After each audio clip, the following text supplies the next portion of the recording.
Yeah, well, I'm going to call this meeting to order. It is now 7 o'clock. It's Tuesday, April 14th. We're in the Sierra Room at the Community Center. It's the time, date, and place for the Carson City School District School Board meeting. And if you'll all join us, Joe Cassiopo will lead us in the flag salute. I pledge allegiance to the flag of the United States of America and to the republic for which it stands, one nation, under God, indivisible, with liberty and justice for all.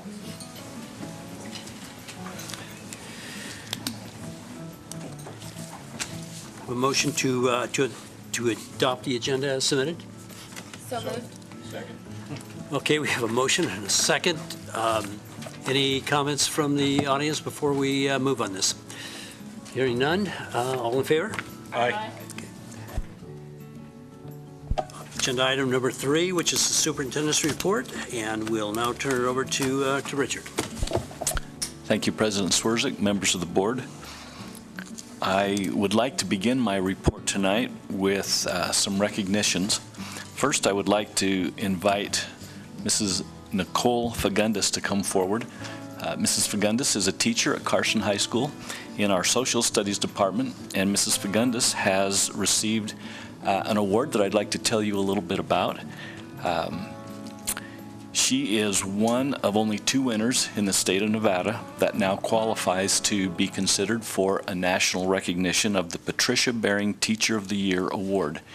And nominees who are considered for this award are those who have shown outstanding creativity, commitment, and inspiration in developing student interest in history. And so we're very proud of Mrs. Fagundes and wish her the best as she moves forward into the next phase of this award, and like to give her a little bit of time to introduce herself further, some of her classes and the things that she does, and tell us a little bit more about this award if you have additional information. I have to lower the mic. All right, so I'm super excited. I'm most excited for what the students have been doing. We have 12 students who just qualified for nationals, so I'll be taking them to DC this summer. And they're pursuing their passion in history, which is super exciting for me, because I came from the land of look at this timeline and understand all the events, and that's so far from where we are today in history, and that's exciting for me. So National History allows students to showcase kind of their expertise, their research skills, and then develop 21st century projects, which is exciting to me. I've been using the mobile one-to-one program that I got a couple of years ago, and the kids are developing websites, documentaries, performance this year. We have a group going to nationals for that. They're doing museum quality exhibits, and so it's just really exciting to see these kids flourish in their own environment. So I'm honored to represent the state of Nevada for the Patricia Baring Award, and super excited for these kids. So it's a great opportunity. Thank you. Any questions? Okay. Next steps from here. Yes. What happens next, and what are the timelines going forward? So I've submitted everything for my award, and the kids now are working feverishly trying to get their final projects ready for the national competition.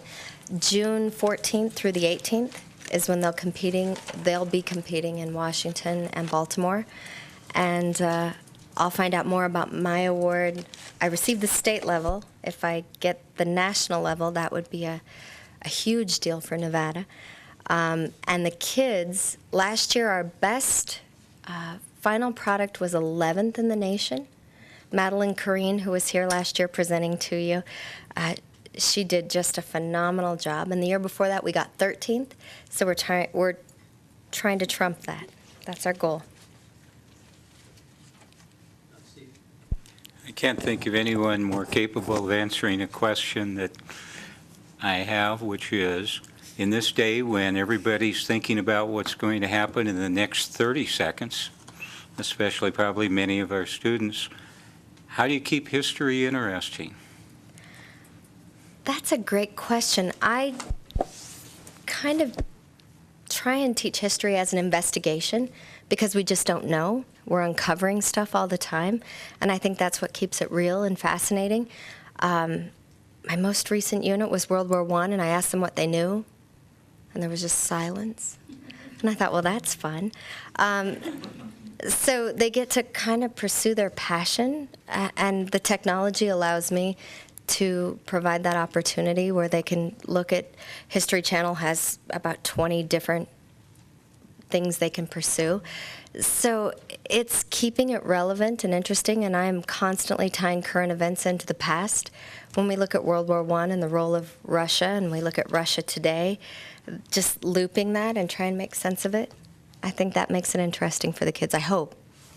What do you think? I taught a lot of them, so yeah, I hope so. Thank you, very good. And Thank you. yeah, congratulations. on Thank your you so award. much. Have a great night. Thank you for Congratulations to having you me. and Appreciate your it. students, and we'll be anxious to hear the next. Okay. We're rooting for it. All right. Thank you. Thank you.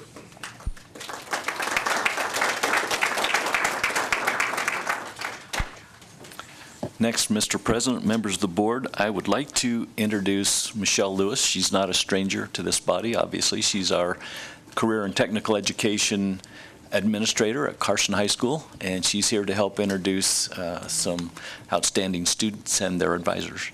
Thank you, Mr. Stokes. Mr. President and members of the board, I am pleased tonight to introduce you to our advisors of our Future Health Professionals chapter at Carson High School. They recently returned from their state competitions. Just a little bit about our health science program at the high school. We started about 7 years ago with one section of health science, and we now have 369 students that are requesting to get into the health science program next year. So as you know, the health and medical field is huge, not only in Northern Nevada, but all over the country. And we are so proud that Carson High is able to prepare these students for their next steps. So I'd like to introduce Mr. Frank Sakalarius, Ms. Kelly Gustafson, and Mr. Charlie Mann. They are the three advisors for our HOSA chapter at Carson High School.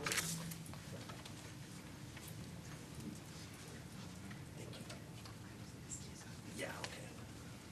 Sorry. Thank you, Michelle. Members of the board, a little bit about our program. This year, we took 39 students to our state competition, which was held March 15th through 18th down in Las Vegas.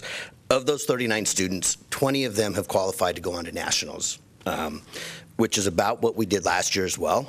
We're looking at right about that same number. Nationals this year is in Anaheim, and it will take place from June 23rd through June 28th. It's held at Disneyland is one of the major sponsors. We also, last year, had our first state officer. This year, we have 2 state officers. So we have obviously are doing well in our students are doing very, very well in our program. Some of the awards that our chapter received, we were the Outstanding HOSA chapter for the state. We had 100% participation award, which means that everybody that's in our classes, that's our Health Science 1, Health Science 2, Sports Medicine 1, Sports Medicine 2, and our EMT class are all members of the HOSA Future Health Professional Organization. It is one of the things we require. We think it's very important to show our students that in this profession, you are also a member of a professional organization, and that will be expected. We received the largest chapter award. We have 233 members in our chapter, which when we came back after hearing that number, we realized that is actually 10% of our student population is in our program. And we also have the largest membership award, which means we have the largest local membership in the state of Nevada. The other award that we actually are the most proud of any of the awards that our students get is we, for the second year in a row, have been awarded the most professional chapter award, which means that our students obviously act very professionally, they present themselves very professionally, and they are always members of Courtesy Corps, which means they're helping out constantly during the event. They're not just doing their event and being done. We make them and we ask them, and they very much enjoy working out. At this time, I'd like to call the students up, have them introduce themselves, and tell you what event they did and what place they received. Thank you.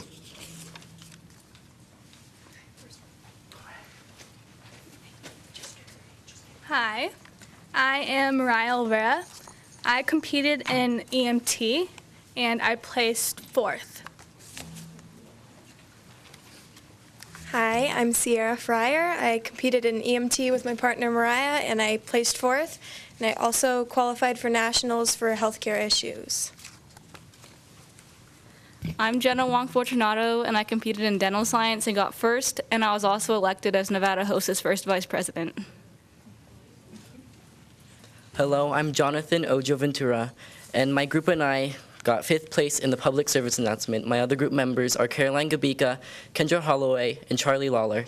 I am also a HOSA state officer, and I am the 2nd vice president. Thank you. Hello, my name is Rosadelia Rosie Bautista, and I competed in transcultural healthcare, and I got 1st place. I'm Alicia Ouellette. I competed in vet science, and I got 2nd place. Hello, my name is Jessica Hoyos Velasquez, and I competed in medical photography and got 4th place. My name is Corinne DeFilippi, and I competed in vet science, and I got 3rd place.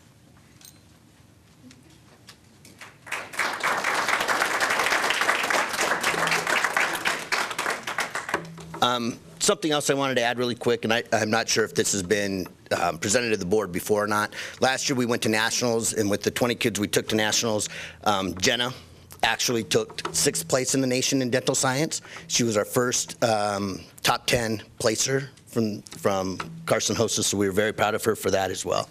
So thank you, and again, and if any questions. Well, are most of you juniors, seniors? We have a good mix of students ranging from freshmen to seniors.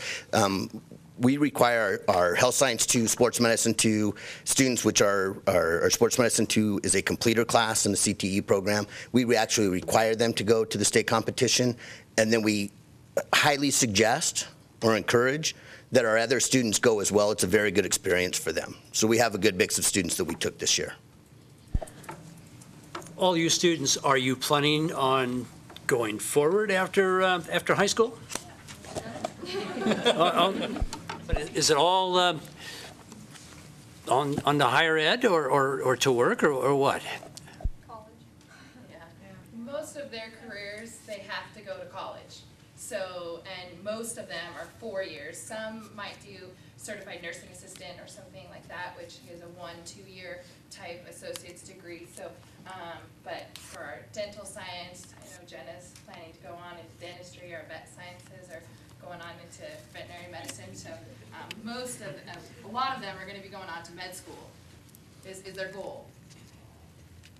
Gosh, well, congratulations to all.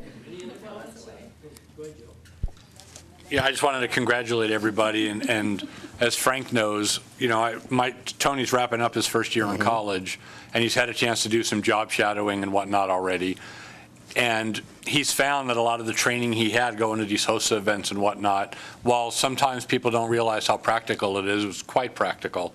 And the doctors and the physicians and whatnot that he encountered, you know, had, you know, thought that he was pretty well prepared at the level he's at right now. So, I mean, take this time serious. It's fantastic. I know you are, but, you know, it's fantastic training. Thank you. One other comment. Jenna's sister, Giovanna, also went to... Oh, I'm Sorry. Jenna's sister, many of our placers, this is not obviously all of the placers that we had that are going to nationals. Many of our other placers today are either at baseball games, track meets, softball games, those kinds of things. Gia qualified 2nd in dental science and is going to nationals. I'm trying to remember off the top of my head. Josue Orozco and Michael Lakin both placed 1st and 2nd in the fire science competition. Talon Rauch and Michael Lakin placed 3rd and 4th in pharmacology. Mackenzie Tucker took 1st in nursing or medicist. Thank you. Who else are we? Taylor Krupp got 4th in vet science. Is that where? We're in healthcare issues exam. Right. I think that's about it. Something like that. And we'd also, as Mr. Cassiopo knows, in our program, it's very, very heavily, the travel is very heavily funded through donations throughout the community and through our parents. This year, we were gracious enough, or our principal, Ms. Fuson, was gracious enough to provide a bus for us to be able to go down to state, so which now allows us to take most of our national qualifiers without having to do a tremendous amount of fundraising in the next 3 months. And we'd like to thank her for that. Anybody else? Okay. Thank you. Well, congratulations to all of you. This is something special. So keep it going. Thank you. Thank you.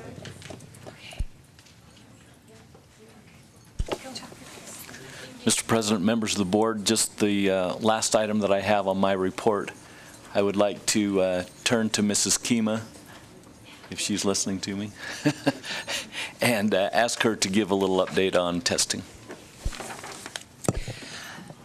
For the middle school SBAC testing, SBAC stands for Smarter Balanced Assessment, will start on Monday, April 20th. That window runs until May 19th. Information on the schedule has been sent home with the students. If the students have any kind of questions, they can contact their Encore teacher at Carson Middle or academic strategies teacher at Eagle Valley.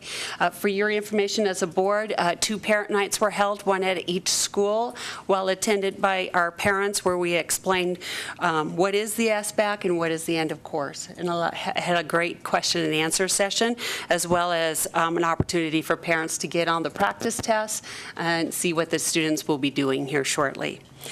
April 21st begins the elementary SBAC testing, and that will end May 15th.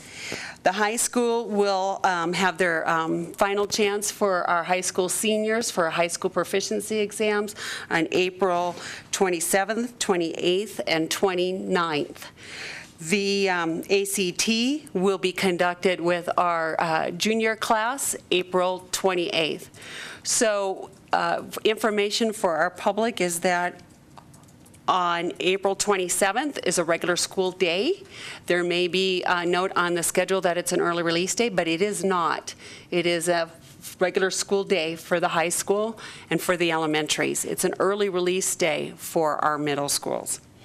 April 28th is a day where all juniors and those seniors who need to take the HSPE must report to school in order to be able to find enough space and manpower to be able to test those juniors for ACT. The freshmen and sophomores will be at home that day. And then April 29th is a regular school day.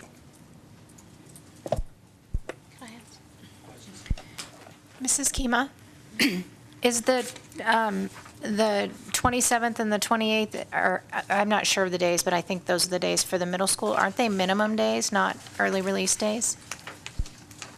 On the testing schedule for the SBAC for the middle schools, they'll get out at 11:40. Oh, okay. So it's early release. Oh, great.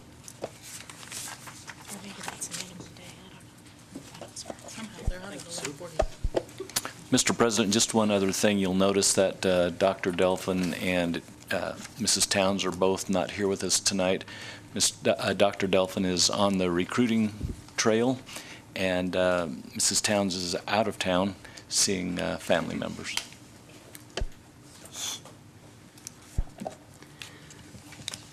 Okay, on to board reports, and Savannah. Thank you, Mr. President and members of the board. Pioneer students would like to welcome everyone back from spring break. Hope you guys had a nice break. JAG student representative Shania Hicks and the Pioneer High School JAG teacher, Ms. Rowbottom, spent the day at the state capitol observing the legislative process. And as Ms. Kima has stated prior, that the seniors who have not passed the state proficiency exams will have another opportunity April 27th, 28th, and 29th. Students are encouraged to join the after-school tutoring program to help prepare for the exams, as well as the juniors will be taking the ACT on April 28th, and prom is scheduled for Saturday, May 2nd. Thank you. This concludes the activities, events, and announcements for Pioneer High School. I see Jake is not here. Jake is not here, so we'll, Steve? Thank you. Aren't we glad spring break only lasts 1 week, right? Anyway, Seeliger, this is reading week, and every day brings another feature, but the key, tomorrow night, Wednesday, is family reading night. So that's when they'll have their big gathering for reading week. PTO meeting is coming up later in the month after our next meeting on the 27th, and that's really about all they've got planned so far. So that's my message. For Fremont, I think it's going to be kind of a slow month all around as testing begins. So Fremont is going to have a PTA meeting on Thursday, April 16th at 7:30. They're going to have a volunteer appreciation breakfast on Friday, April 17th, also at 7:30. Excuse me. Friday is dress-up day for students and staff. The theme is to wear idioms day. And Friday afternoon, students will help the administration with their annual testing kickoff assembly. And they've chosen the theme, Stay Calm and Believe in Yourself. The students will share helpful testing tips with 3rd, 4th, and 5th graders as part of the program. And that's it. I don't have a report from Empire. I did get to enjoy reading to Mrs. Zuber's class at Borderwick Bray. And then I'm sorry that Jake's not here because we really wanted to applaud him because he was a hit at the legislature at the hearing for appointed boards or non-appointed boards. And he got he got more than 2 comments, but he made Carson High look really good, made himself look really good. We were just really, really proud. And there wasn't a person in there that didn't have their mouth open the entire time. He had such great comments. So I guess I'll praise him again when he comes back, but that's my report. All right. I don't have anything for Bordewick because it's my fault. I didn't get in touch with them. And then Mark Twain tomorrow is receiving a visit from Governor Sandoval at one of their kindergarten classes. They've started their 5th grade soccer with the, I think similar to the what Empire did with the academic and behavioral goal setting requirements, and that's going very well. And then they're also preparing for the SBAC testing, like some are doing and preparing.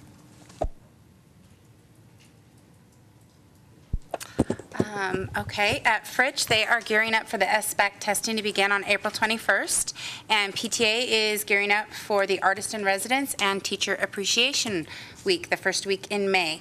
At Carson Middle School, there's a PTA meeting this Thursday at 3:30 in the library, and they're also, I think it meets right after the PTA meeting, or it might meet a little later, but there's an 8th grade promotion celebration committee that's meeting to help plan that event at the Governor's Mansion. And also we are scheduling May 6th as Bring Your Mom to Lunch Day at Carson Middle School. And then just as a final note, I'd like to congratulate all of the Carson High, Eagle Valley, and Carson Middle School band and choir students who qualified for All-State. That is this weekend in Las Vegas, and I will be on the bus with you guys.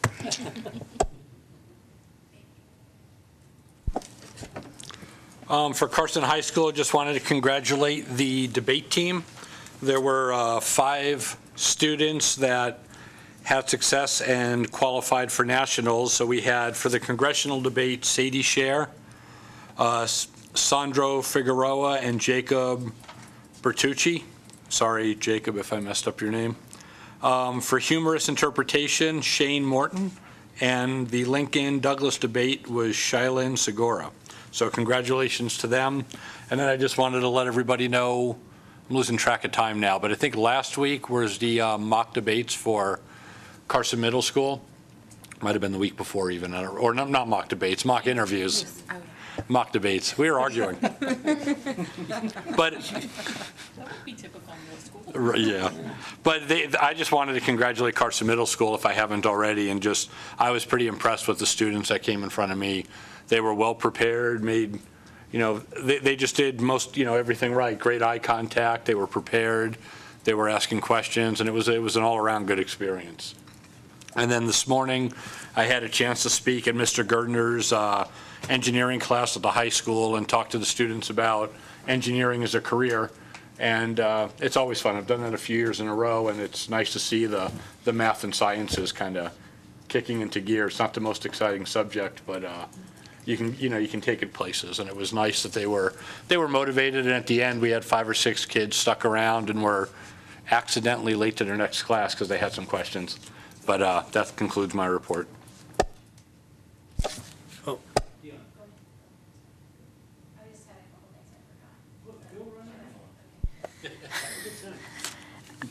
So I had said before that I was going to announce the GATE Parent Council meeting.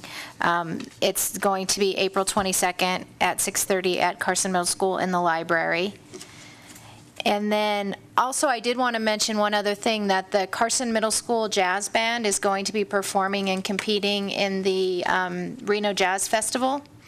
And they're actually going to be performing next Saturday, the 25th, I think is the date, at 1:10 in the festival. And I'm not sure about the high school, but I know the middle school is going to be in the competition, so should be kind of fun.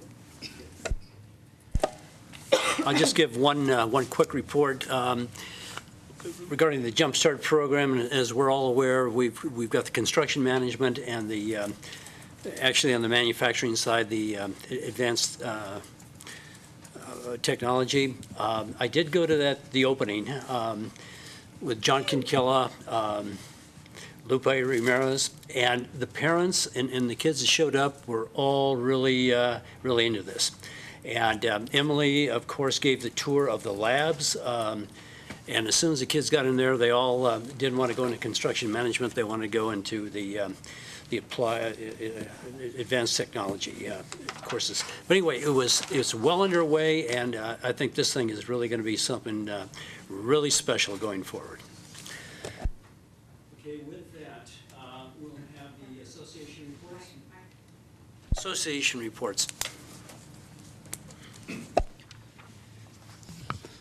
Good evening, Mr. President. I'm Brian Wallace, OCA President. At each of your spots this evening is an invitation to our annual Ormsby County Education Association Light of Education banquet. For those of you new to the board, this is our annual celebration of peers within the sites, and you don't even have to be within a site. You can nominate someone you know from another site, which has been very exciting over the past 4 years, really, because as we've done more site PLCs and then getting more district-wide PLCs, it's really opened up to staff members getting to know each other more and more.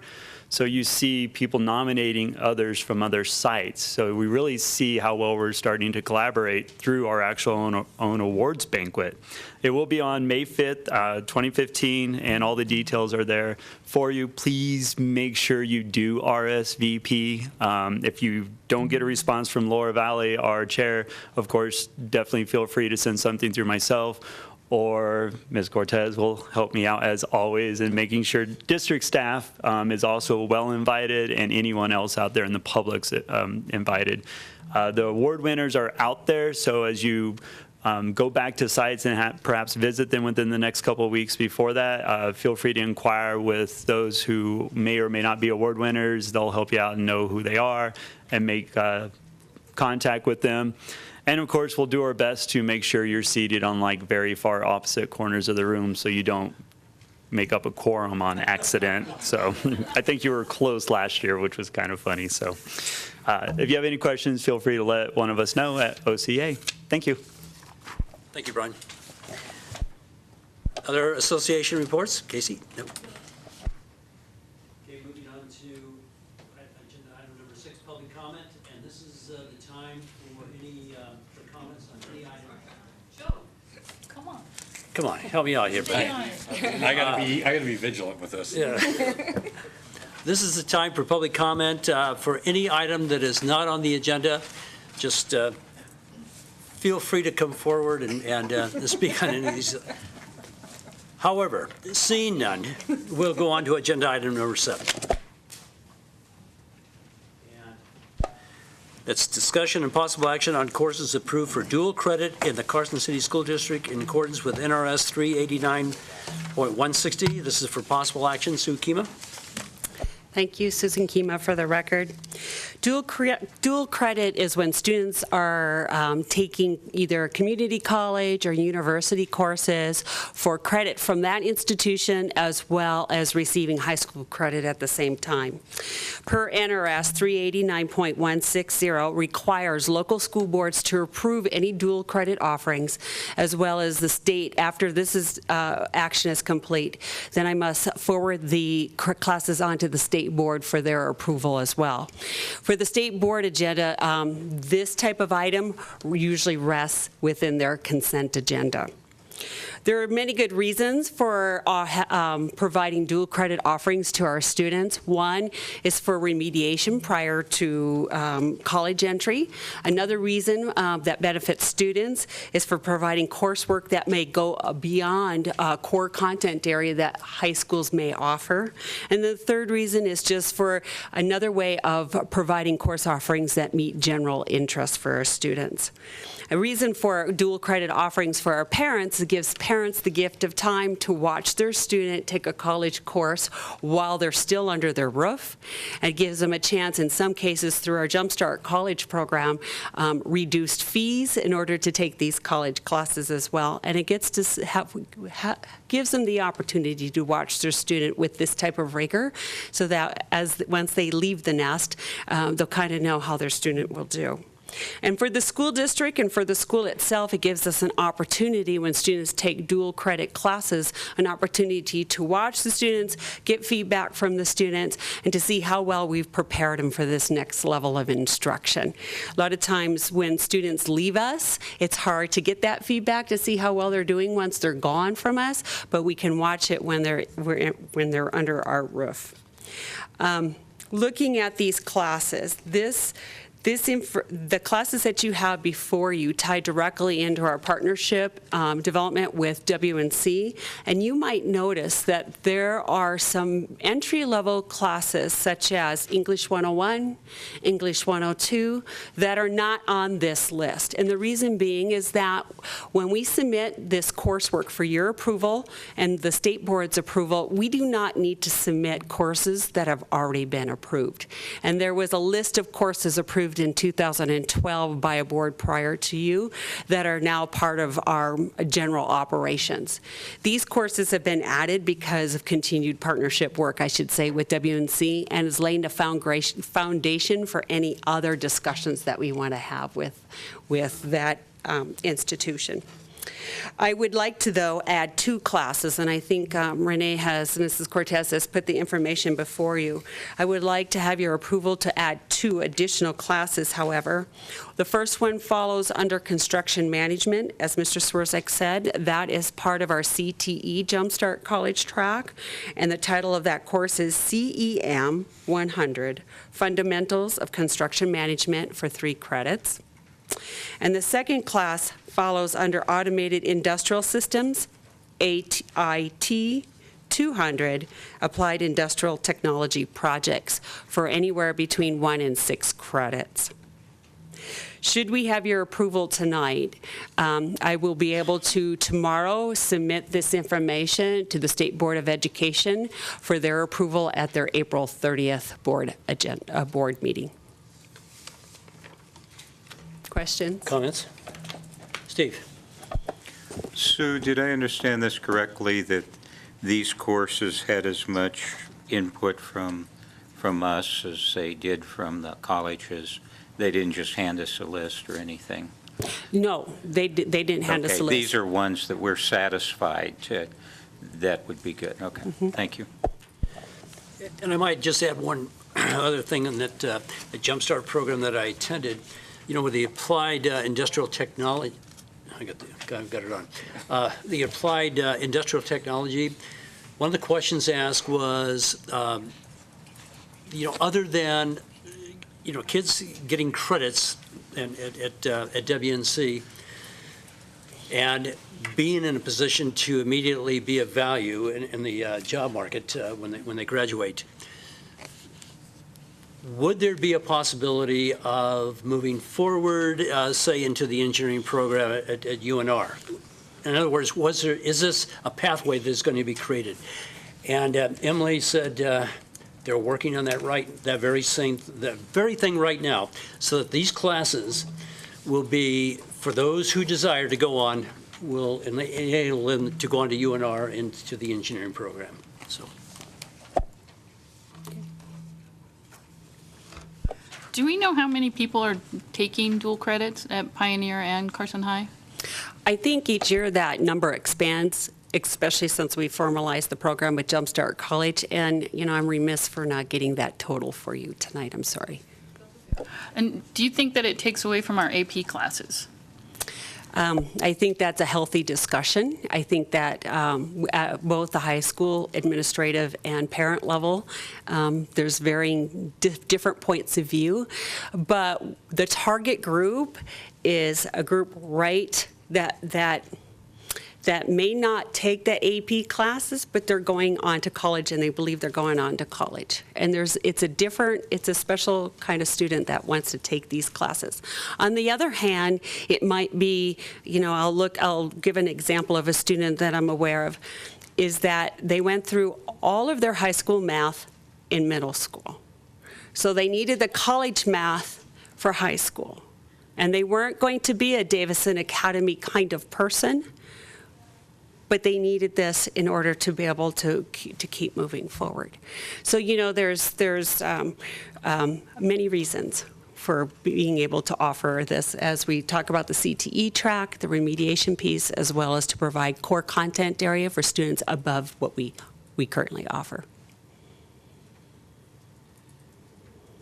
Additional comments? If not, I'll entertain a motion for approval.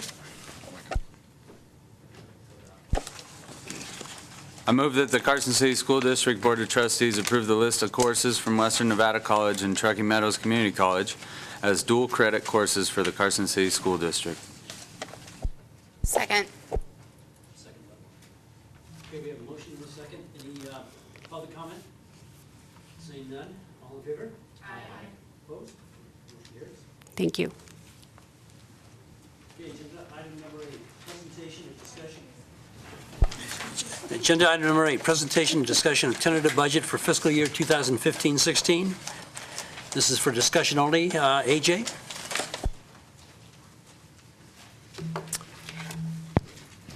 Good evening, trustees. Tonight,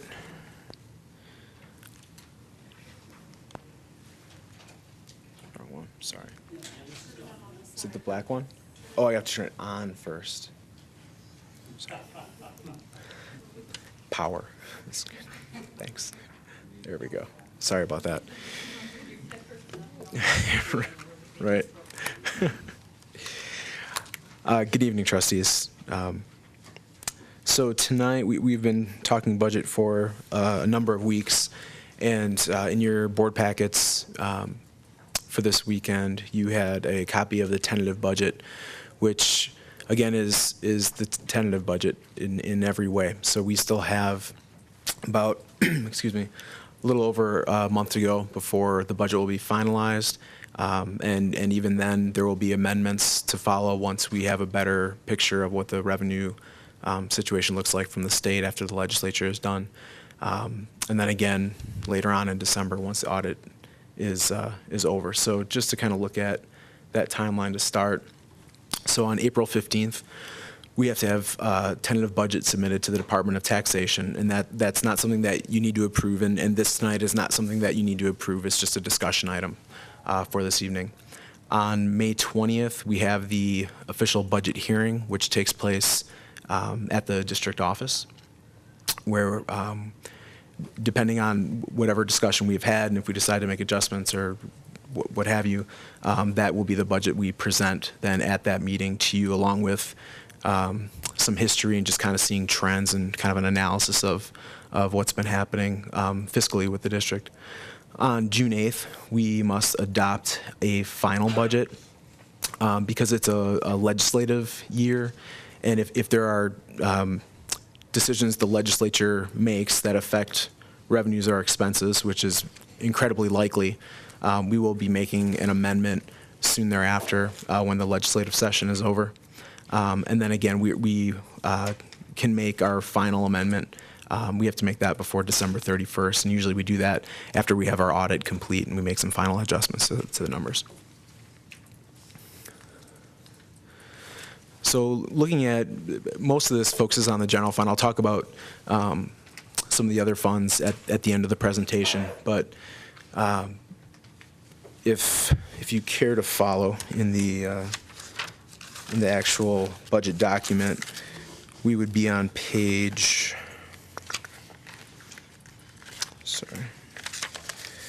page 9, which is where all the general fund revenues show up. So we'll just start with the revenues. The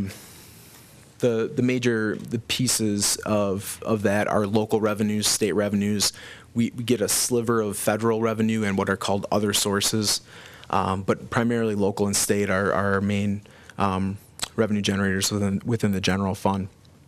So, and I set this up just so you could see, at least on the screen, between fiscal year 15, which we are currently in, and fiscal year 16, with what is being projected, just so you can see what's expected to be the difference going into next year.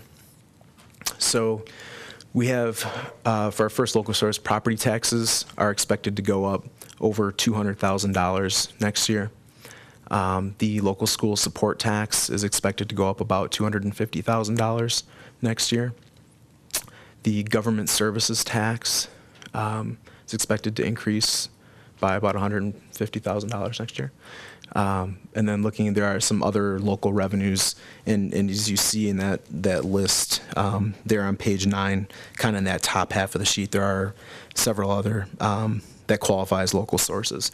So altogether, we have an increase in local revenues of about $700,000 altogether, looking at next year. Expected, projected. Yep. On the FY15, are those numbers up there, are those the original budgeted numbers for FY15, or are they the projected actual? Those are the original budgeted numbers. And so in looking at those, when you're looking at some of those revenues coming in, like the local school support tax, I'm expecting that to actually come in a little bit higher than what was initially given. Government services tax as well looks like it'll come in a bit higher. So that. It'll be, I think local school support tax may actually come in near that 18.3, which is what we're projecting for next year. So it'll be interesting to see where it comes in, but I try to track that over time. State sources, which is the other large chunk of general fund revenues, and the primary one is the amount of aid we receive from the state. And the amount of aid we receive from the state is inversely related to how much local school support tax we're receiving and how much property tax we're receiving. If local school support tax and property taxes fall, the state aid kicks in to make up the rest of that. And so, I'll scoot back here a second again. So because property taxes are expected to increase, local school support tax is expected to increase. When we look at, the amount of aid that we're receiving from the state, this year we were projected to get almost about $27.5 million. Next year it's about $27.1 million. So because, again, the property taxes and local school support tax are expected to go up, our aid is expected to go down. The second item on there, so the charter schools that are, I should say, Carson City residents of school age, if they choose to go to a charter school, that charter school receives their per pupil revenue that we receive. But there are other revenues that are outside of that. Part of that is 2/3 of the property tax. Part of that is something called franchise fees, and part of that is the government services tax. They're all kind of outside of that per pupil calculation. So the Department of Education takes those 3 items and chunks them together and then figures out on a per pupil basis how much would be prorated out to the charter schools. So this year we're expecting about $451,000 to to go to them next year. Just like for our enrollment, I'm assuming enrollment will be steady for the charter schools as well, but that there's some increases in those revenues, so they would receive slightly more going into next year. So total state revenue expected for the current school year is a little over $27 million. For the next school year, it's down to about $26.6 million. And again, that's reflective of increased property tax revenues and local school support tax. So then looking at total general fund revenues from local and state, again, make up the bulk of that. You can see it's two very large numbers, and then you have federal and other, which are insignificant numbers when you're looking at the big picture. And then in total, between from 15 to 16, you have an increase of about $250,000 in total general fund revenues for the district. Looking at expenditures, so this moves on to page 10, and the way this is broken up, there are what are considered instructional expenditures and then support expenditures. And support runs quite a gamut, but instructional is pretty straightforward with anything related to what is going on in the classroom. So expenditures in some of these areas, the first one, and this is an important one to point out, and I do apologize too, with the document that you received, there were some notes that I make to myself that as I was trying to format this and make this look nice, I somehow ended up printing them and they got put in some of the wrong places. So you may get confused by some of the boxes with notes and that don't seem to go in correct areas, and that is my fault. On the final document, you won't see those. But looking between 15 and 16, so on what is considered regular education, the regular educational program, this year we had budgeted about almost $16.3 million. And looking at next year, it's $15.5 million. And so the reason for that drop has nothing to do with the programming we're actually offering. There are several things in this budget where, over time, as I've gotten to know the chart of accounts that the Department of Education expects, one of the items that we had been putting there that is now moved to a new spot is anything related to ESL. So any programs we have related to English as a second language, that has actually moved down to what is considered the other instructional category, and that's a state. That's how the state chart looks. So I just wanted to follow that as their expectation. So there is that decrease, but along with that, then last year our other instructional costs $867,000, and that is entirely Pioneer High School and Carson Online. That is what that number represents. But now going into this year, we're moving all of the costs related to ESL over into that number. So it looks like it inflated quite a bit, and it did, but it's because there's a whole new educational program moving into it. CTE costs are steady from 2.5 to 2.5 million. Activities and athletics are also steady, about $583,000 to $85,000. So altogether, all of those, along with some just small other ones in there, total instructional costs are going up by about $1 million altogether, from 29.6 to about $30.6 million.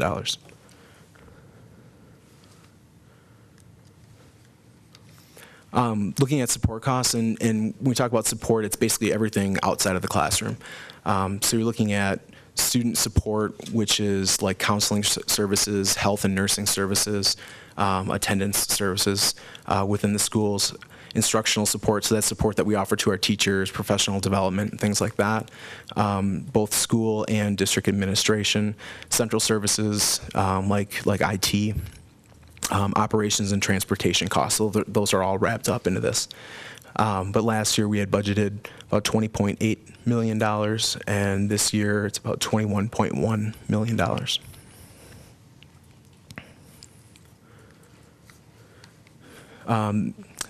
These are the new items that are showing up in the general fund on the revenue and expenditure side, and we've reviewed these 2 previous times, but just again, so all of these items are represented in this budget. So all of the additions here.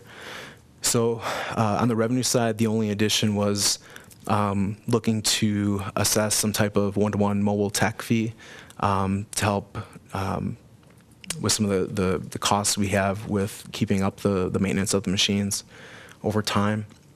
On the expenditure side, we were looking to add 2 new buses to our fleet. We have 2 grant-funded positions, or I'm sorry, I think there's 3 grant-funded positions that we need to move to the general fund going into next year.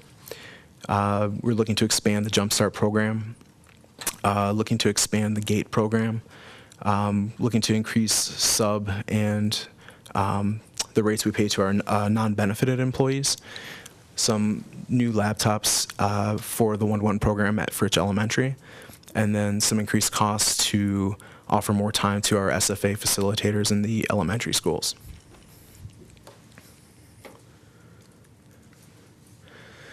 The last big piece within the general fund is always the transfers, which just as a kind of a review, many of the funds that we have, and we have, I think, 20 funds altogether, many of them, the revenues that they take in are not enough to cover the expenses that occur in those funds. So we need to take money from the general fund and transfer it over into these other funds to cover those costs. And so the 5 funds that last year received transfers first were class size reduction. And class size reduction going into next year, it is a large increase in that. There's 2 reasons for that. We were informed about 6 weeks ago that the amount of revenue that we were told we were going to receive for class size reduction was not accurate. It was about $130,000 less than what we were told. So what I'm projecting into next year, so come June, I'm going to come back to you and say we have to increase our transfer going to class size reduction a little bit because we didn't receive as much revenue as the Department of Ed has told us. So that impacts next year because I'm assuming that we're going to get the same amount of class size reduction revenue going into next year. I haven't assumed any increase with that. The other side of that is there's with class size reduction revenue, if you don't spend it within the biennium, you lose it. So the effort we made was to move teachers that were more expensive from a compensation standpoint into that fund to make sure we do use up that money. We didn't want to have any left over and then have to give that back to the state. Full day kindergarten, that is expected to decrease slightly, but that is, of course, really up in the air. Right now, we're not quite sure what that's going to look like going into next year. The one bill that I had to comment on for fiscal notes was looking at having full day kindergarten weighted as the 1.0 FTE, like all of our other students. So that would be of great benefit, and then we wouldn't have to worry about making a transfer anymore. Special education. This one has increased quite a bit. The reasons for that are twofold as well. One, in the budget that was submitted last year, there was an expectation of using, I think there was about $300,000 left in there's a small fund balance in special education fund, and we were using $250,000 to help out with those costs, but that fund balance is now going to be reduced. So more will need to be transferred out of the general fund to help cover some of those expenses in special education. Nutrition is expected to decrease slightly. Some of our expenses with our current food service management company provider were not as high as I was initially anticipating for this year. So the expectation is next year it'll probably be a little bit lower as well, so that'll help out. And the other piece with nutrition is we really don't know what this is going to look like next year with the new contract we'll have with one of the companies that we're looking at. So that may very well look different in just a couple months. Debt service. So the solar panels over by the middle school in the parking lot by the district office, that we will be making our last payment on that coming up in June. And so what had been occurring is we were using the savings in our electric bills that were occurring in the general fund and taking whatever that savings was and moving it over into debt service to pay off this loan, this bond we had taken. And so that payment, we have enough in debt service. We don't need to worry about that anymore. It's going to be going away. So we don't need to make a transfer in that fund. So in total transfers, this year we're projected to be about $7.4 million, and next year about $7.9 million, nearing $8 million. Tony? Oh, real quick, and it may be because we did have a positive balance there, but over the 2-year period, I'm sure the special education has gone up about 25%. It's going to have gone up. Is that because we did have a positive balance for a while that we were using, or have the costs in special education just gone up that much? So the costs have gone up. There was I believe 3 or 4 years ago, there were a number of positions. I don't know the history if they were eliminated or they were retirements and weren't replaced, but there were more contractor costs to help cover some of those needs. And then going into last year, I think as the needs expanded, this year, some of those positions were brought back. But as the needs, I think the needs have really grown in general. So those contractor costs, to some extent, haven't gone away. So now you have not only do you have our staffing costs, but you do have some of these contractor costs that are not going away at this point. Do we see this progression as something that might continue well into the future with this kind of increases? Any feeling for that at all? I may be asking you to pull straws. When you're, I think looking at that trend over time, it doesn't seem to be stopping as far as the levels of identification and the types of identification and the needs that come along with that. And it's not something, because of federal law, we have a choice over as to how we deal with it. So it's, that's something that, I get away from, I guess, our conversation, but, this is something every district in the nation is dealing with. The special education costs continue to increase at a rate greater than any other costs that we have. And so at some point, I don't know if there will be a conversation as far as, how can that can't go on forever. At some point, if special education, the transfer is eventually 10 and eventually 20% of, your general fund expenses, that just can't be sustained. So I think something has to give at some point. I don't know when that conversation will happen, but yeah, it's definitely a concern going forward. That's okay. We're going to move all the other students to charter schools or WNC. We'll just be working. No. Thank you very much. Okay. So the opening fund balance after we completed our audit this last year, so the opening fund balance for this current school year that we're in right now was about $11.5 million. Excuse me. The projected revenues we had here, $56.7 million. Projected expenditures, $57.8 million. So we were looking at a deficit going into this year of about $1 million. And now, when you really look at page 13, if you look in the second column of page 13, way at the bottom, you'll see in parentheses $2,088,511. And so one of the things when the final amended budget was approved by the board, there was a $1 million line for contingency. And so that's why the deficit in my mind really was this 1 million number, but there was this 1 million in contingency as may come up with certain expenses.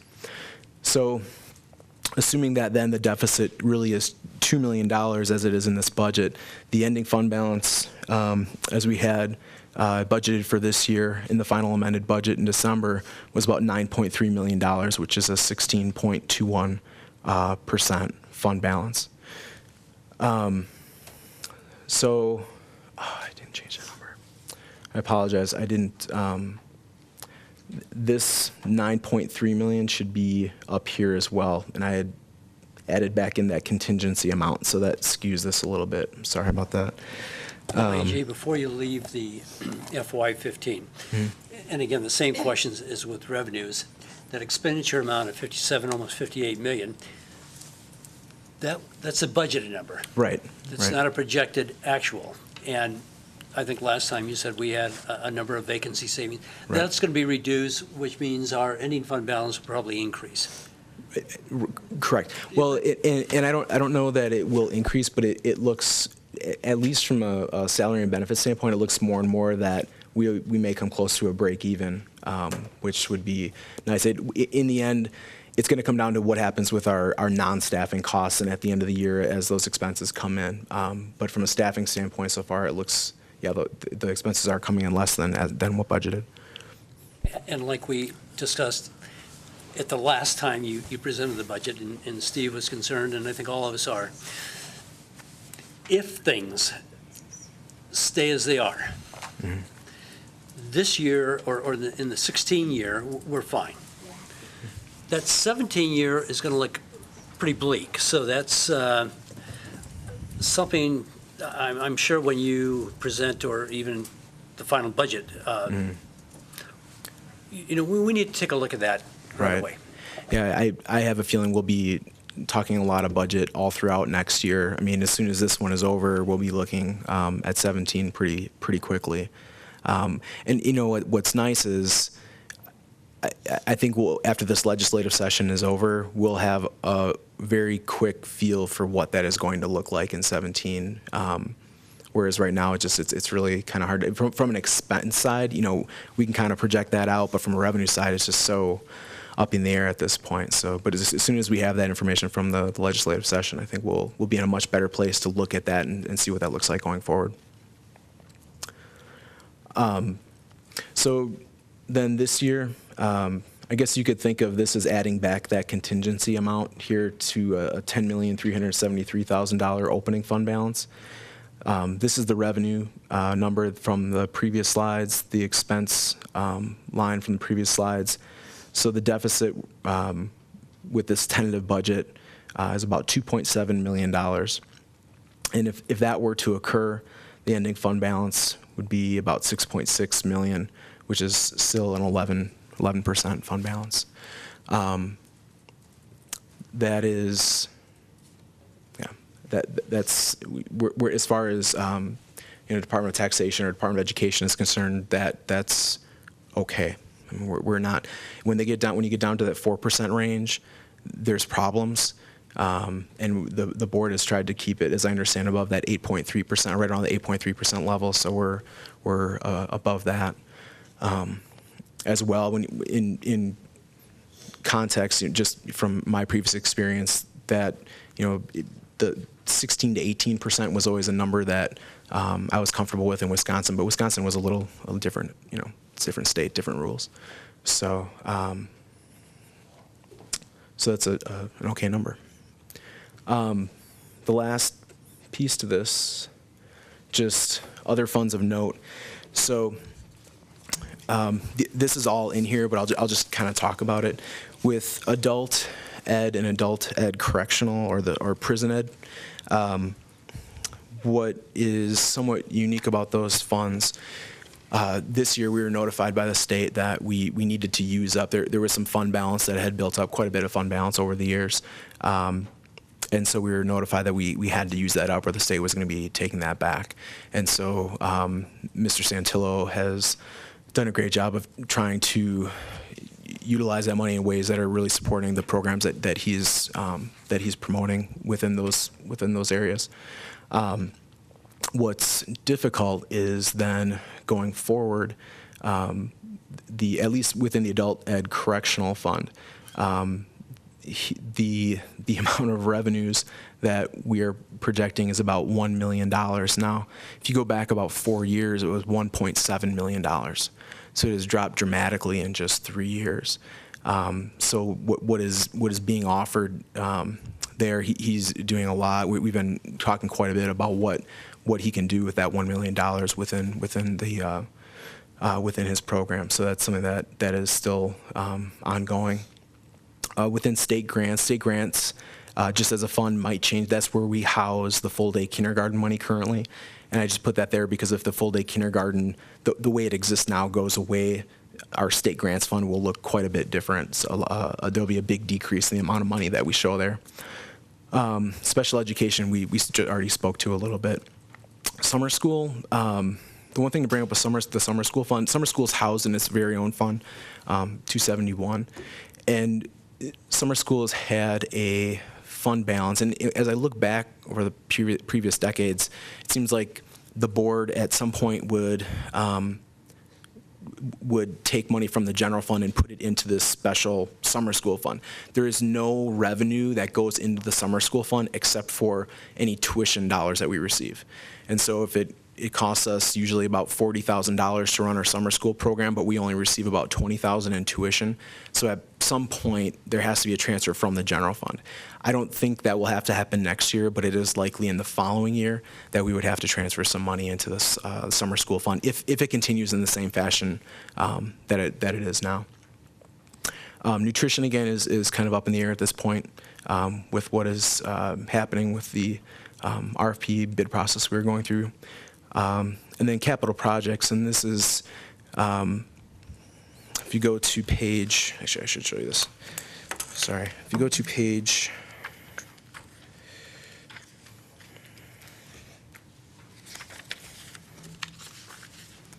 50, page 50. This is the capital projects plan. As was board approved, but just the years has been shifted over. So if you look at fiscal year 2020, there are no projects currently listed.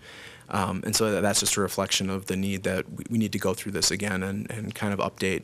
And Mr. Cornick and I have started this process. So we are starting to look at, he's really doing an inventory, a new inventory of the district and taking a look at what the capital needs are. So this will be updated for you. And at the next board meeting, I will probably bring this up to you as an individual item just for us to look at and discuss before we get to that final budget meeting. Andrew, on here it has technology and it has project manager for 55K. Why do we have a project manager in the capital fund? So with some of the positions that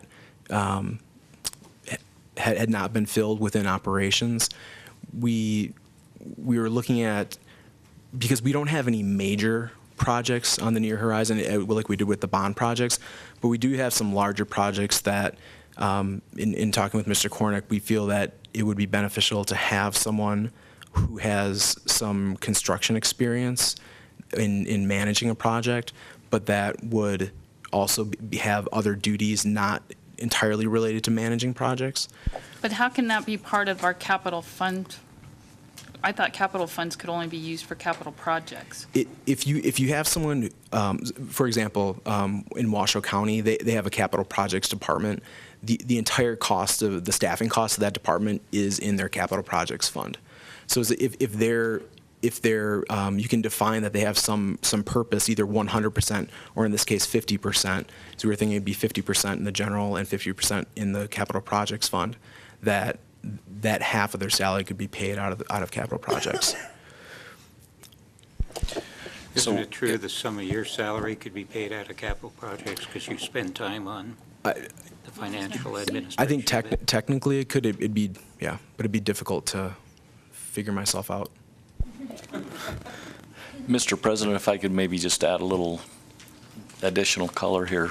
I know when we were campaigning for the school bond, initially we made reference many times that we could not fund salaries or benefits from school bond money.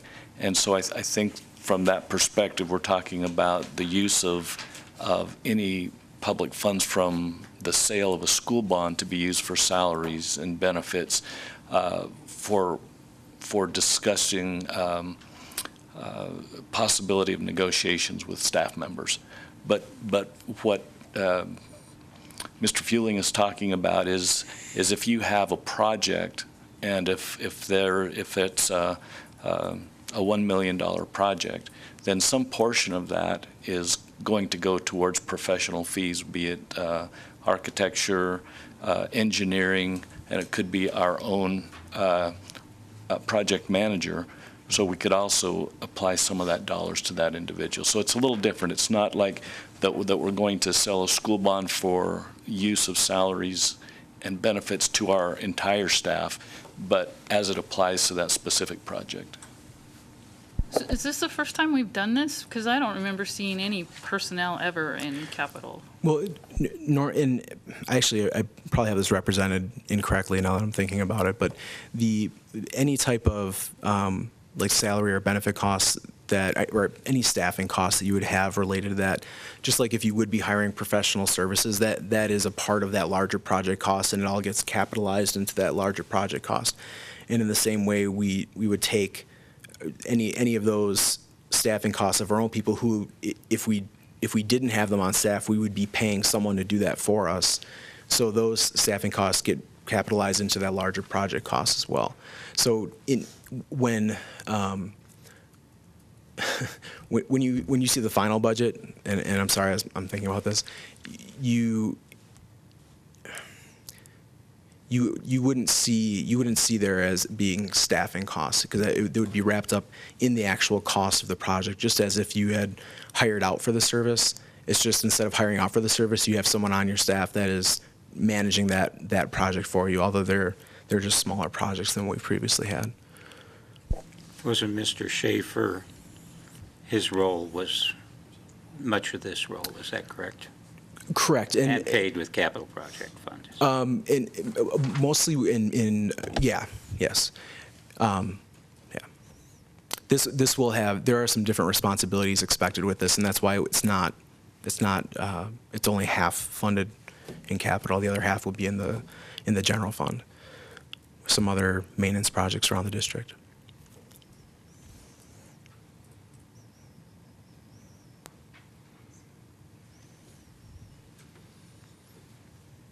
But again, I'll after I meet with Mr. Cornick, we'll bring back a new look at this capital projects plan and discuss it. That is something that you'll, when we get to the final budget, that you would need to approve, because whatever projects are approved has to be represented in the costs, the expense lines that I'll be showing you within the capital projects fund. That's all I have. Questions, comments? Well, AJ, we know that this takes, it doesn't take board action. It's truly a tentative budget. And we'll wait for the main event to happen. So, but anyway, good job bringing us, this far. Thank you.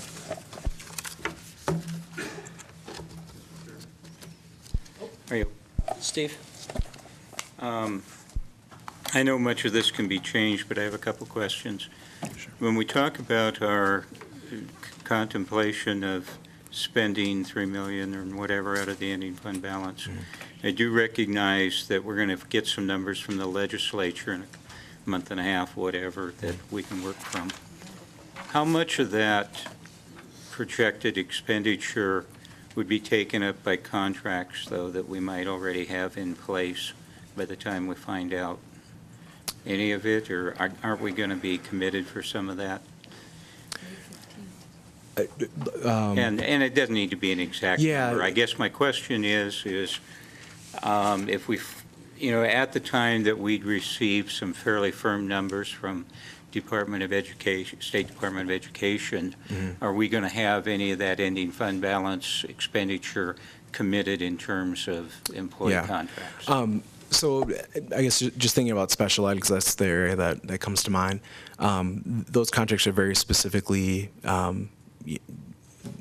laid out as there's a certain amount that we're saying that this is the contract amount, but it's very much dependent on the need that we have. And if our needs change or our abilities to pay change, we can adjust those within that. And I know within Ed Services, we do have some contracts. I don't know that any of them, well, some of them I guess would be already in place. I don't know, I guess I can't answer specifically, but that's something I could get back to you about.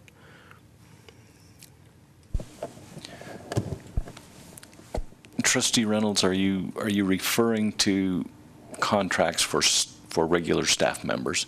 So you're talking about personnel costs, as I understand it. So as we're contemplating where we are right now, we know that this is the time of year when we do have turnover. We'll have individual teachers who will notify us by May 1 whether or not they intend to return as employees within the school district, and then the school district, or the employees rather, have until the 10th of May to let us know whether or not they intend to come back. So really, on May the 11th, we have a pretty good understanding as to how many staff members we intend to reemploy, which at that time, which is prior to our May 20th meeting, we could make adjustments to either increase the number of students in the classroom and employ fewer teachers. And so we still do have that capacity at this time. We do know right now that there are a number of individuals who have notified us early of their intent to retire, which are also vacancies that we can consider in any of this process for planning purposes. Do we expect to have how much of information would we expect to have from the legislature by that time? As I recall, the last session, there was actually a special session in order to finalize the education budget. So even though we have an eye on the 1st of June, anything is still possible. I guess my thought in this, and I guess personally I'm not against the expenditure from the deficit, because I think that economically we've passed the low point in the state economy, and I think we could potentially foresee somewhat of a growth, but I think that depends as much on the legislature as it does on the economy of the state. And so I guess that's the wild card that concerns me. And I know that 2 years ago when we were looking at things, and 4 years before that, we that first year following the legislature, we had our feet wet in our commitments because we couldn't get the information soon enough to not make those commitments. But it is kind of, I guess, what kind of philosophy do we want to have regarding the ending fund balance? And I know that we've put some things off, like buses, that, it's probably time to get them. They're not going to get any cheaper. There's some other stuff out there I know that may not be in the capital project when we get that far. I know the parking lot at the high school looks like if it's not it's not fixed, we're going to be spending twice as much on it too, and that's just a little thing. But as I say, it is a philosophy, and unfortunately we're probably going to be in a position of having to make a commitment without all the information available to us. But there we go. And just an off comment, I'm just really nervous because at the state board meeting we had this weekend, Churchill's laying off 24 teachers. Mm-hmm. And we don't know what the legislature's doing. And from what I'm getting is we could have a lower number than we expect, than we've had. And so do we have like a backup plan in case we get hit harder than a $2.8 million deficit? Because I'm still worried about next year. Mm-hmm. So just to speak to Churchill, from what I understand, they have a new charter school opening up in that district that is expected to take away quite a bit of their population. White Pine County is actually in the same predicament with a new charter, 1 or 2 charter schools opening up out there. So at least from our standpoint, we don't have that expectation of more needs. from the standpoint of kind of a backup plan, in my mind, what I've tried to present is, I don't want to use the term a worst case scenario because I don't think that's exactly correct, but I haven't put in anything as far as really the positives I think that are out there. For example, with full day kindergarten, if that gets weighted at 1.0, that's an additional probably $600,000. With special education, right now they're talking about weighting it at 2, where a special education child would be weighted times 2 instead of 1, which would be an additional several $1 million there. I'm not taking into consideration any of the retirements at this point, which, for every retiree, I would expect we'd save about $20,000. And I think we have, we're nearing 30 at this point, folks that have put in for retirement. So, I don't fully have that specific item as far as that per pupil number, if that would go down. But there's a lot of other things that I have left out specifically that could be positives. So hopefully it'll balance to some extent. And I should say too, within, if need be, we could take a serious look at, hopefully just for a short term, but at, our non-staffing costs as well within the supplies that we purchase for the district. And we spend, just on supplies, we spend $4 million a year. Purchase services, I think we get into the $3 to $4 million range. So just, there are other options there. Probably make a lot of people unhappy to know that their budgets have been cut dramatically because of that. But just again, there are other options. There are things that are available. Other questions, concerns? Okay, AJ, we'll be seeing you. All right, thank you. Okay, going on to agenda item number 9. Discussion of possible action to change the meeting format and agendas in order to facilitate the conduct of business at meetings of the Board of Trustees. And this is Trustee Reynolds. Thank you, Mr. Chairman. This is kind of an open-ended item. The first thing that I wanted to just throw out there was whether this is just measuring whether this is something that is of a concern. Maybe it's just something that only I have a concern about. I know that we've had a number of meetings that have gone to 10 o'clock, and we're actually having items presented to us well after 9 o'clock that have some value. And I guess when I looked at it, it just seemed like there was a lot of, I use the term loosely, grinding going on, where as a board we weren't really looking at information that we were going to be considering for making decisions or setting policy, but mostly listening to presentations and such. And some of the policy making was happening well late in the meeting, which also is pretty late for our constituency.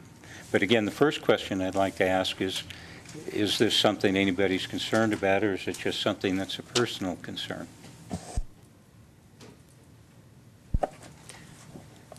Comments from the board? I would agree. I think a meeting or two ago you had mentioned that, making important decisions after 9 at night does get a little late to be thinking on your toes. So I would agree with you in that. As far as solutions, though, I don't know. One of the things that I was batting around, especially thinking of, I didn't know exactly where you were coming from with this, but we need to recognize the talent and everything. But I was thinking if there was a way to have one meeting or an event where we recognize what's happening, and then at the board meetings we deal with matters,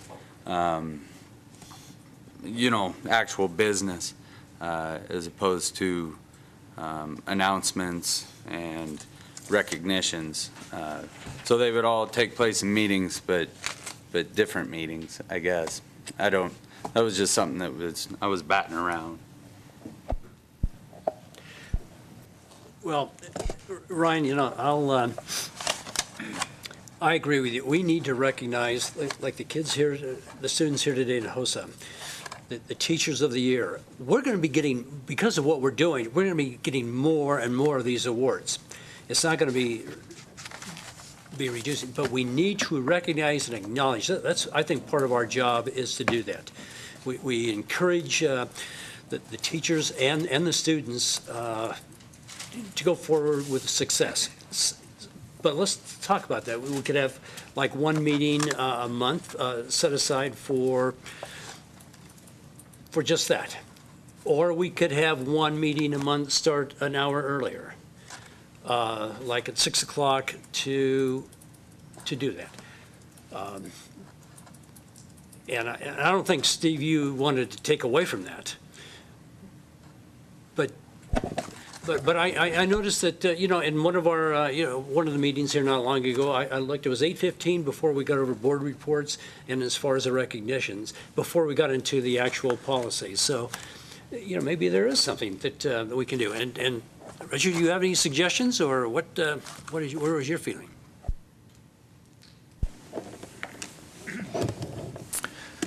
I watched tonight's interaction, which I thought went very well.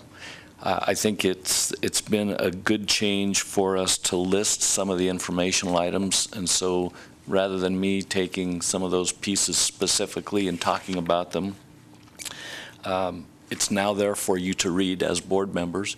I'm not speaking over any of our high school students and listing things that they might be listing as well. And I thought, too, that maybe rather than talking about things that have happened, even though they might occur between board meetings, if we talk about future things like happened tonight, we went actually quite quickly through that portion of our meeting. So maybe if we're just a little more aware of the things that we report, we might be able to get through these important aspects quite quickly without discussing or talking about things that we've already heard during the evening. So just being maybe sensitive to the amount of time that our individual reports take, I think will add some to our meetings.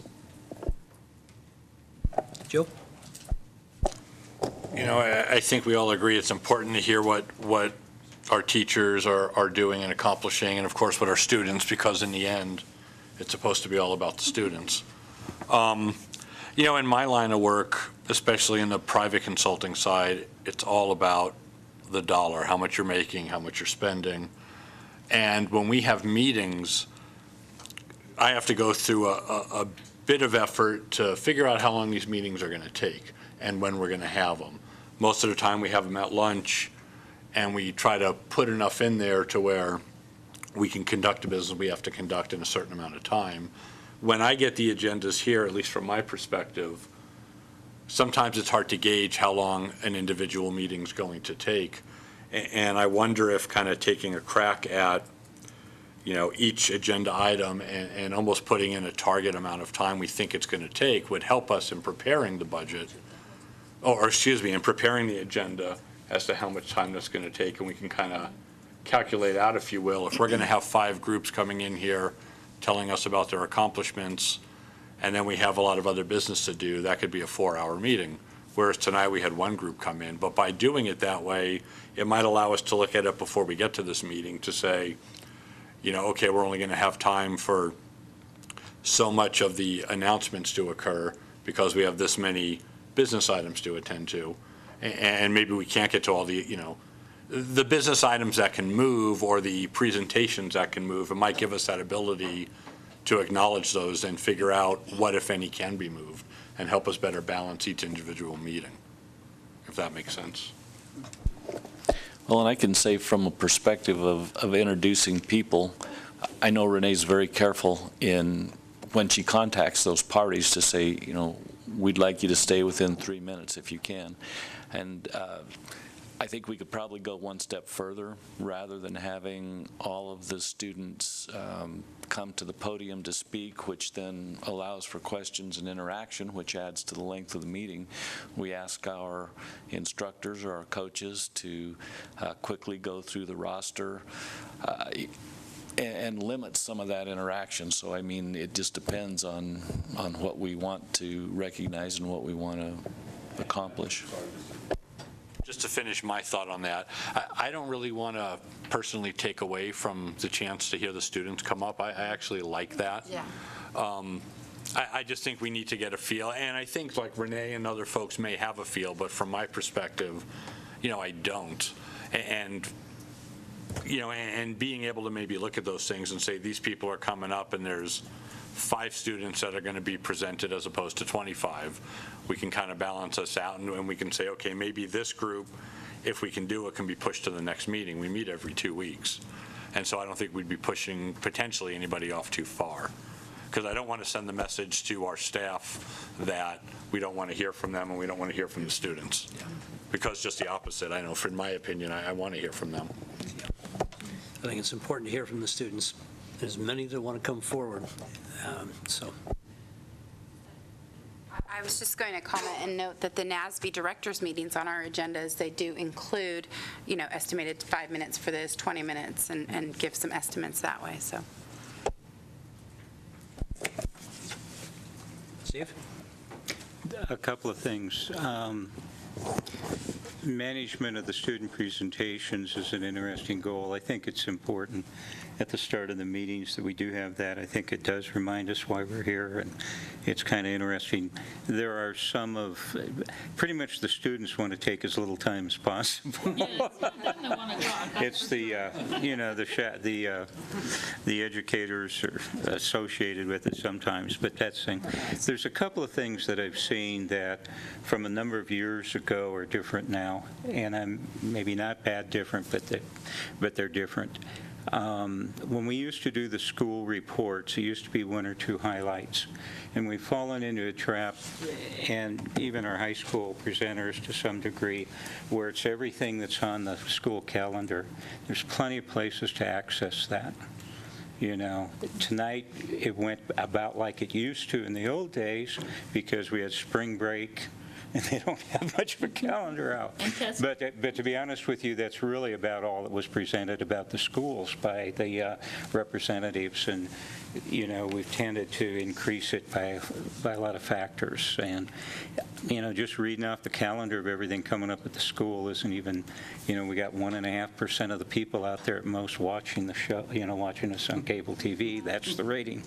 So that's one thing. Another thing that I think and I don't know if it's because PowerPoint is such an exciting tool or computers have provided us with enough information, or that it's neat to present it, but what seems to me that used to be 15-minute presentations from staff have grown many times into 30 or 45-minute presentations. And I'm not going to judge that some of that is or isn't important, but I know that I can read the information pretty quickly too, and that's kind of on me as a trustee, is that to a certain amount of depth, I ought to be able to, and if I need more individually as opposed to the whole board needing more, then I can stop in. I think everybody's at least 10% of the time been happy to talk to me when I show up. Actually, the response has always been good. But those to me are some of the areas, and maybe it comes along with that what Joe mentioned, which is here's how much time that this is going to need, barring questions from the audience or for trustees. But those are the things that I've seen expand pretty significantly over the last 5 or 6 years from what they used to be. I'll be real quick. Something, Steve, maybe from, because we can't control a lot of it, but from our perspective, maybe when we're giving our reports, we can be a bit more concise, but maybe we do something like, pick the top 3 events going on, and you report on those, and like you said, we can control what we report, but maybe, limiting what we do and kind of putting them in an order, saying, all right, well, here's the 3 I think we need to make sure we get across tonight. Something like that's what used to happen. So I'll echo a little bit what Steve said, and I just had one other point to think about. And I'm not trying to say that I want to limit public comment at all, so I don't want it to be taken that way, but I think sometimes, obviously we didn't have any today, but in some of the other meetings that we've had, is that public comment really kind of turns into a discussion with the public commenter, and I don't really think that's the point of public comment. It's for us to hear kind of what somebody says, and then to end the public comment and have the person go to their seat, and then we have the discussion about what's said. And so I think sometimes that drags that on, and so that was just something I noticed, because again, in my day job, I staff a board as well, and we just don't do public comment that way. We have the public comment, and then and it might be because it's before every agenda item that there's possible action, and we always do it at the beginning and the end, so maybe that's why it doesn't work the same way, but it was just something that I noted, and I thought that could be one of the things we could address if we wanted to. This might be naive, but so on each individual school site within the website, they have their school calendars. Is there a master calendar, like a location that people could? Because a lot of don't even put their stuff on there. Yeah, and the schools don't. I'm wondering if maybe we couldn't, at least to shore up our reports a little, because we are just reporting on the upcoming activities. If we couldn't direct people to a master calendar where there's a list of upcoming events and then it just sits on the agenda and says go here to the school website, or somewhere, and then we could eliminate a lot of hours, or Or we could just get a Twitter account. I tweet all the recognition, so I don't have a problem with that. The other thing is, when I went to the National School Board Convention, I went to two board governance leaderships with the superintendents and stuff, and I'll send this to you electronically because it's like 33 pages, but it kind of just developed what kind of divides what the superintendent should be doing and what we should be doing and what we think as a board we should be doing, kind of like the strategic plan, but just a little bit more in depth, so that when a new member comes on, they kind of have a feel for what has gone off in the past and what our expectations are too. So this is kind of something I would like to look into developing, as long as we're talking about board direction. And so I'll send it all to you electronically so you can see it. Well, why don't we do this? Based upon the discussions, Richard and I, and maybe Renee, will get together, or just Richard and Renee, and like Joe said, we'll just put times on, estimated times on each of the agenda items. If it looks like it's going way over, we put them off to the next meeting. We just don't do that. As far as the board reports, we'll just narrow it down. Let's go to the top three. What's wrong? Let's just do that and make it to this. I think the one thing that was among all of us, we're not going to take away from the kids or the students, nor the teachers presenting, and that doesn't go away. If that takes all night, I'd be here all night for that. You do wish them well. So anyway, I think we can maybe streamline this a little bit. So yeah, Dion. I just had one more comment on kind of the way we do things broadly, interpreting the agenda item. Is there any way we could start getting our packets electronically? That would be. And is there Wi-Fi in this, if we wanted to pull it up on our, is there Wi-Fi in this building? Yeah. I would think the Board of Supervisors have it. Because then we could just have it. Yeah, we could just have, I'm not going to speak for everybody wanting to bring their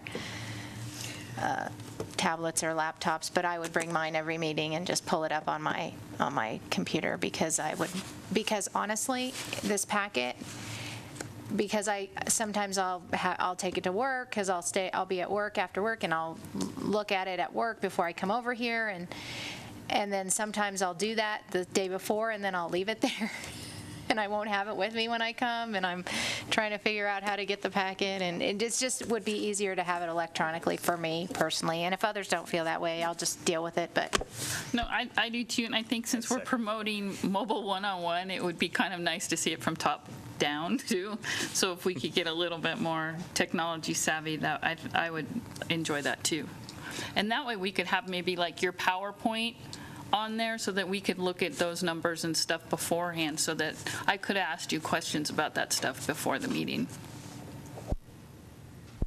I'll just say I like the packet because I'm always running out of printer ink, and if I had to print it, because I like to be able to look and write my notes, I'd always be out of printer ink because some other kid has done a project and used it all up. So. Well, I think from the standpoint of that, I mean, if I would want to make sure it isn't an issue for Renee, but I think if certain people want to have it electronically and we can do it, that's great. If nothing else, we're not eating up as much paper, which would be, I think that alone's a positive thing. But I think it could be a preference per board member. So we could do both. Any other discussion on streamlining the format of the agendas? Okay, if not, Richard, we just kind of like work together and get something, and board members know the direction, and then let's just do it. And I took notes. There's some good discussion and good suggestions here that we'll try to put into place. Okay, going on to agenda item number 10. Agenda item number 10, approval of the consent agenda, and this is for possible action.